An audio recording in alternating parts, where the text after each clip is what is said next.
અંકલેશ્વર નર્મદા મૈયા કિનારે નદી કિનારે કાર લઈ જવું ભારે પડ્યું હતું।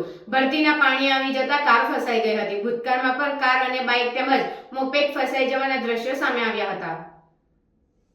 અંકલેશ્વર ભરૂચને જોડતા નર્મદા મૈયા બ્રિજ પર હાલ પિકનિક પોઈન્ટ બન્યો છે। અહીં નદીના પટમાં રોજ સાંજ થતાં જ સૂર્યાસ્ત સમયે કુદરતની આહલાદકતા અને ગરમીમાંથી મુક્તિ મળતા સુસવાતા બંધ પવન વચ્ચે લોકો રાહત અનુભવે છે। જે રાહત મેળવવા ગતરોજ એક કાર ચાલક નર્મદા નદીના પટમાં કાર લઈ ગયો હતો। કાર નદી કિનારા નજીક લઈ ગયો હતો। અચાનક જ જળસ્તર વધતો મુશ્કેલીમાં મુકાઈ ગયો હતો। નર્મદા નદી પરનો ગોલ્ડન બ્રિજ નીચે અંકલેશ્વર તરફના કિનારે પાણીમાં કાર ઉતારવામાં આવી હતી।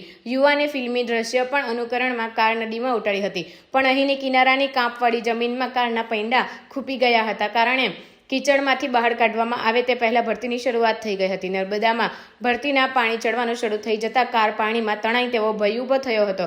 જોતજોતામાં ભરતીના પાણીમાં ભરાઈ ગયા હતા અને કાર પાણી વચ્ચે જ ફસાઈ ગઈ હતી। કાર ચાલક કિનારે પહોંચી ગયો હતો। પાણી ઓસર્યા બાદ મહા મહેનતે કારને બહાર કાઢવામાં આવી હતી।